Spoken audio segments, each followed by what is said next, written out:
Welcome to the Empowered Team Podcast. I am your host, Kari Schneider, and today we've got a doozy of a topic for you.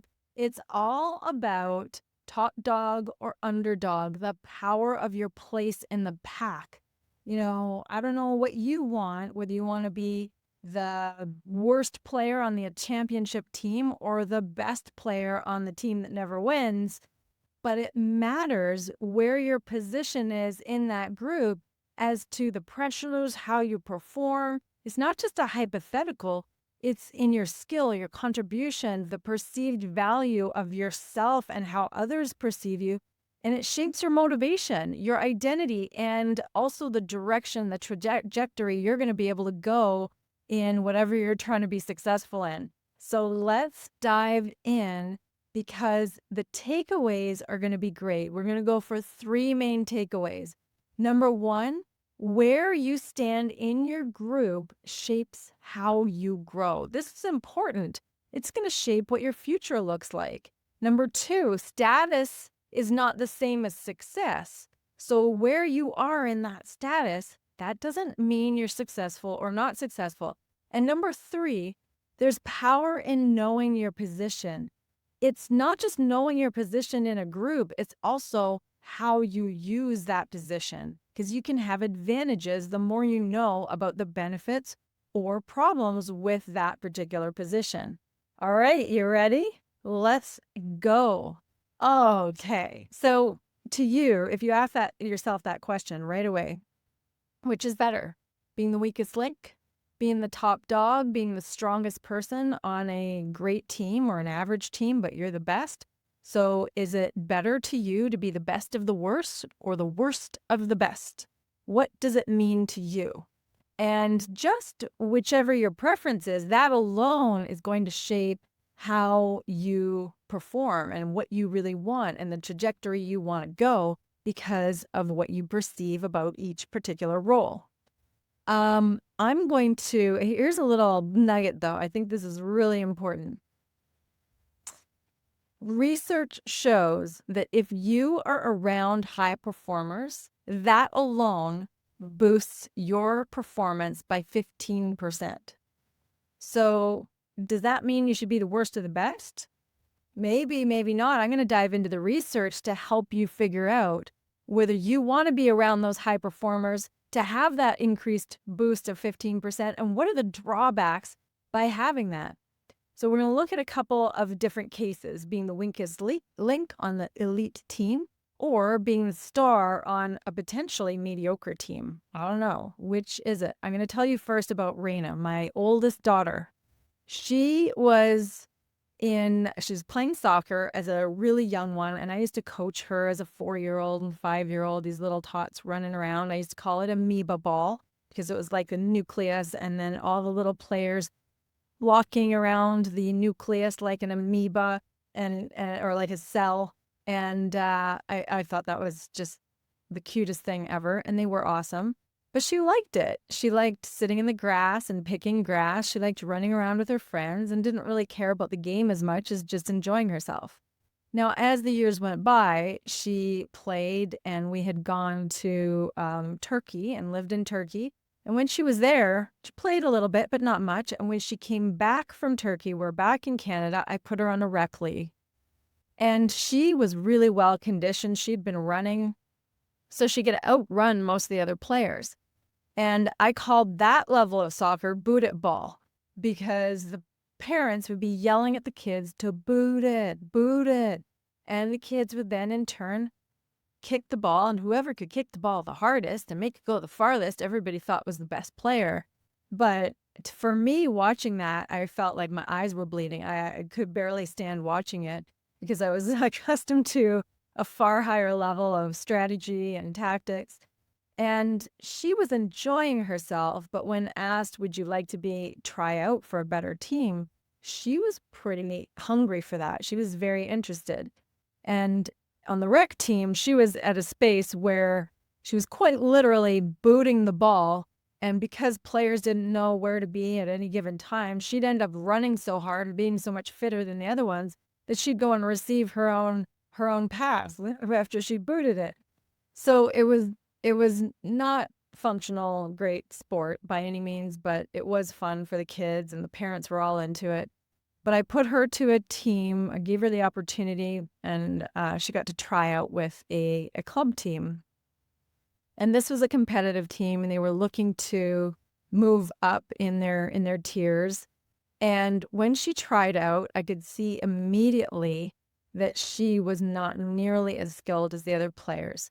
And she just hadn't had the coaching, hadn't had the work.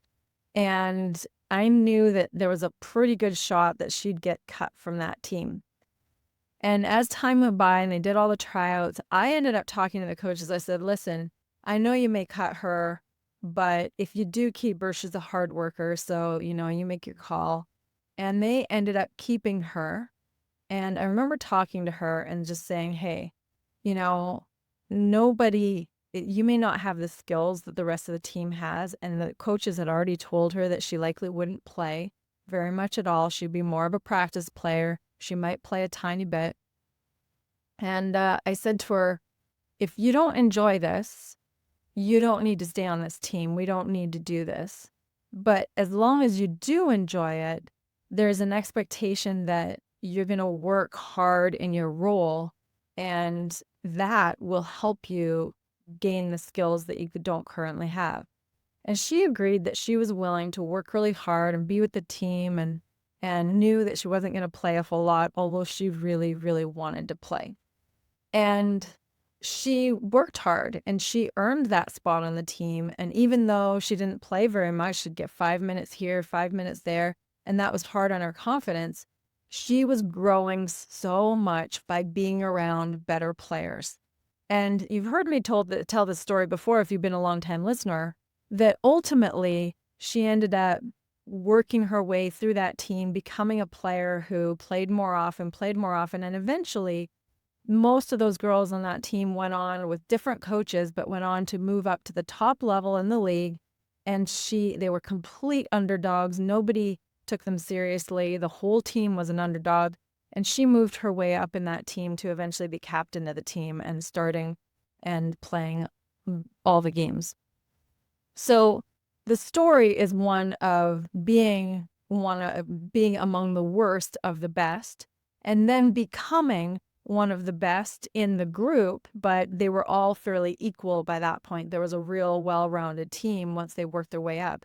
But their whole team was among the worst in the league, and it took them 3 years to build their way up to become the best in the league. So this example of this particular team holds all the positions. They hold the best of the worst. They hold the worst of the best. It holds all positions for this. But with each position, whichever one you are, whether you're the weakest link in a high-performing group or you are the strongest in a lower-performing group, they all carry their pressures, their trade-offs, the comfort levels, how you feel, what role you find yourself in really dictates a lot about the direction that you're going to go. So let's take a look at the first position, and this is the weakest link in a high-performing group. The weakest link in a high-performing group was how I described Raina when she first made that team. She wasn't the most skilled. She wasn't the player that was familiar with the other teammates, but she had some other attributes. It's just they weren't the attributes that they were looking for at that time. They wanted more skill. They wanted more reps. They wanted more familiarity with the group and the team and the plays and the tactics they'd already developed. She didn't have any of that, but she did have a work ethic. She did have desire. She did have a willingness to learn. And those particular skills were so valuable, even if she didn't have the skills they were valuing the most at the time, because the skills that she did have helped her grow into all of the things that they did value on the team. It took time, it took work, but it ended up creating a path of growth that she wouldn't have had otherwise had she stayed with the rec team or stayed in a different environment. And I'm sure this holds true for various positions that you've been in. So as we've stated before, that 15% increase in the performance by osmosis, by just being around higher performing peers. The research shows that. What else does it show if you are the weakest in a higher performing group? It's the cost. You may feel less competent or less confident. You're kind of the big fish, little pond effect, but and you're under pressure, but you might feel a little bit out of place because you're among all these high performers. So what do? There's also this advantage, the underdog advantage. People don't take you as seriously when you're the least skilled or you're a weaker link. So you've got this advantage of kind of flying below the radar. And then when you do come up and you do perform better, people weren't expecting that. And they're kind of like, oh, you had a lower profile, but then you really came up and were able to do more. The thing about the underdog as well is you have more freedom. You have more freedom to experiment. You have more freedom. There's not as much expectation on you because you aren't one of the star performers. You aren't one of the people that has a massive amount of clout, status, expectation with everything that they do. You can go and dabble in this, dabble in that, see if you get better at this, work on that. Another one that I want you to consider in this context of weaker link and high performer is, what would you trade? Would you trade learning, like the example with Reina, my daughter? Would you trade that opportunity to learn for status if you were already at the top of the group, or comfort for challenge? What would you trade in this? This requires you exploring you. What do you know about yourself or can figure out about yourself to find which position you're most comfortable in? So the next context, and this is the second place, is what if you're the star among a lesser skilled group? You are the one with the greatest talent, the greatest skills. You are the one that performs the best out of the people that you're around. What does that look like? There's advantages to that. And the advantages look like you get to shine. You are leaned on. You are the person. You're kind of the hero in this. You might have even a little more autonomy or freedom simply because of your leadership role or your abilities. I've seen that many a time in a national level group where there might be a star player, and that star player comes to the national team later. Why? Because they're a star player, they're very good, and their professional team was going into playoffs or maybe won a championship. And so they come to the national team later than most of the other players, but everybody's expecting them. Everybody wants them there. Everybody's excited to have them. And then when they get there, though, they might be asking for time off that the national team typically does not permit. But they're asking for that, and they get that autonomy because they're so freaking good. The rules get bent for them because everybody knows they want them in that group. So this might be happening in a family context for you, or a workplace environment, or a leadership team. So take a look at this dynamic. So there are advantages, as we've said, that status, that recognition, that autonomy, but there's also costs. The costs look like you're not around a group of people who are going to challenge you as much. In fact, they're going to expect a lot of you. Those weaker peers might hamper your own progress. How can you grow when you don't have that positive rivalry of others, a whole group of people that are right next to you or that are a little better than you? Instead, you're the top dog. Your growth might plateau. So there's risks that come with being at the top. And you may carry more burden, which ends up having you feel isolated, alone, like there's so much pressure on you. That can become overwhelming at times. The research in this suggests that low performers can drag down team morale. Now, I want to distinguish here between low performers and people who might be less skilled. The example I gave you about Reina and her soccer team is that she was still really a high performer, but the distinction is that she didn't have as many skills or as much talent as the other people. What made her more of a high performer was her work ethic, her ability to contribute, her desire.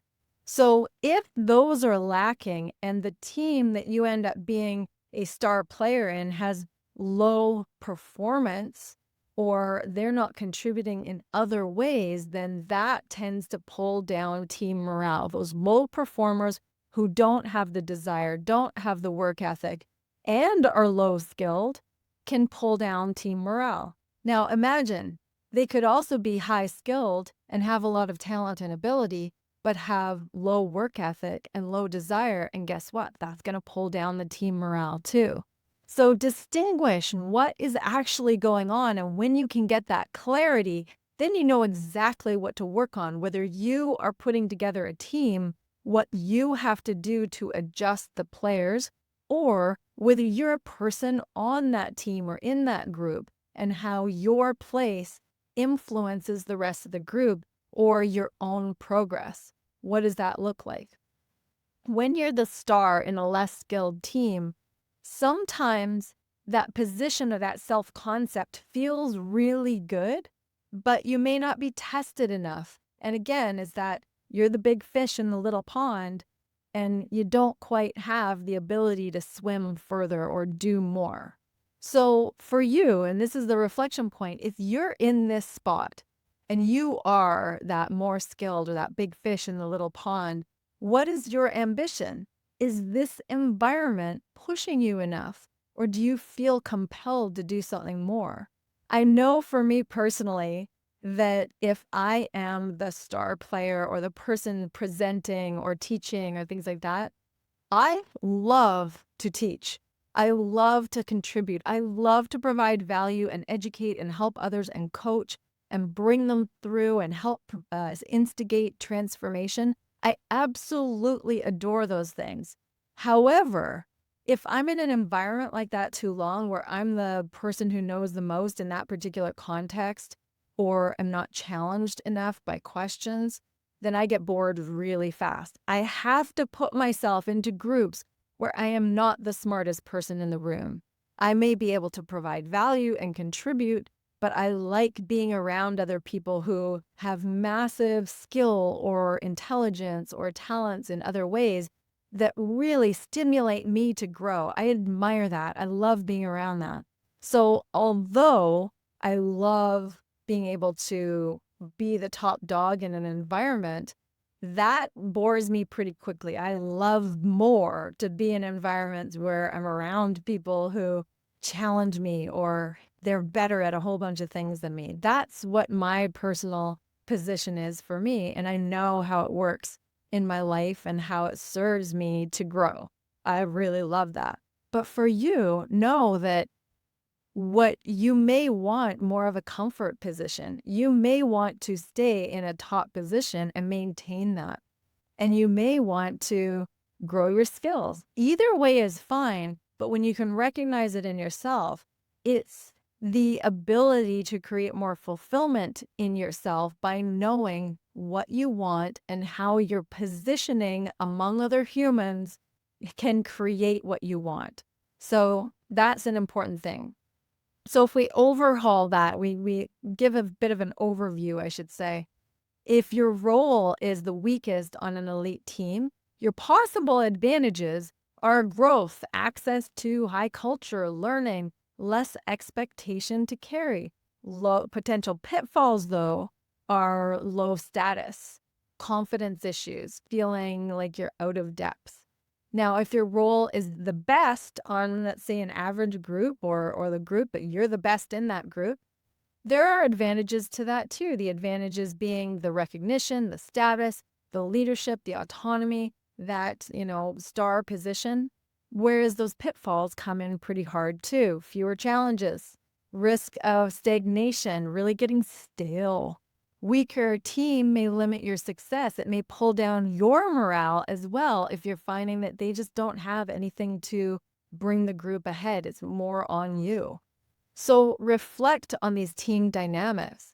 This is when you're looking at this and you're looking at a team composition, if you're on a team or you're creating a team, that weaker link can create a bottleneck.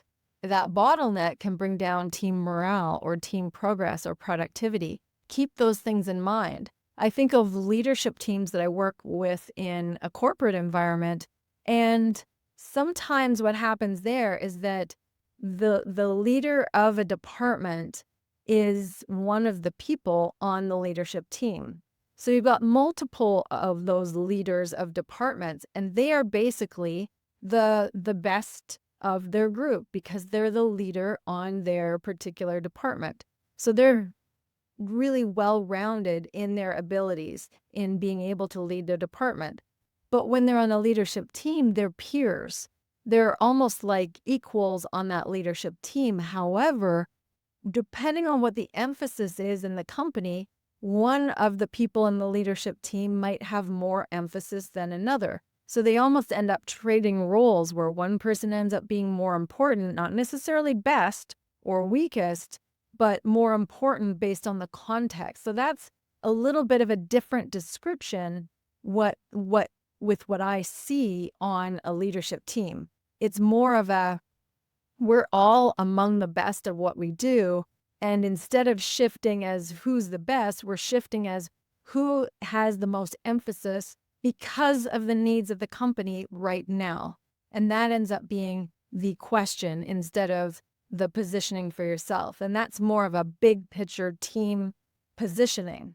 Now, for you, this might be a leadership team like I've described. It might be a sports team. It might also be a workplace dynamic, or it might be you creating a team for your particular company. So consider where this concept applies for you. And while you're doing this, assess where you are in different contexts, not just the context of your work environment, but maybe your family or your friend group. And you may look at this and go, I didn't realize that I'm just not being challenged there anymore. Maybe I want to mix things up a little bit by adding another person into our friend group or trying on a different friend group because I want more stimulus in this way or that way. So don't be afraid to take a look at this in different contexts so that you can have the discovery of yourself, because when you understand the benefits and the pitfalls of these particular environments, it's going to help you have what you desire in your life and have more fulfillment in your life. That's going to allow you to create the life that you want. And isn't that what we all want? So there's no right side. Both positions have advantages. They have power. The best path really depends on where you are in your life, what your goals are, whether you have a growth mindset right now, the kind of team culture that you want to create. Those are all the things that influence which one works for you at this particular time. It doesn't mean it's right or wrong. And then also, future. How is this going to affect you in your future? What does this look like? Do you see yourself in the same role now, or is it going to be different down the road? So ask those questions and consider how you can feel the most empowered for yourself and among the people that you serve. So I hope this topic really played into, I don't know, some history you've had or potentially where you want to go, but consider how this can really shape what you have going on. Are you the underdog? Are you the top dog? Does it matter to you? And if so, what do you want right now? Is it different than what you currently have? How can it shape your trajectory? Take a look at that. All right. You have a great rest of your day. Have a wonderful rest of your week. If there's someone that you know who is in a team, running a team, creating a team, share this episode with them because I think it can really make a difference. All right. Have a great day, everyone.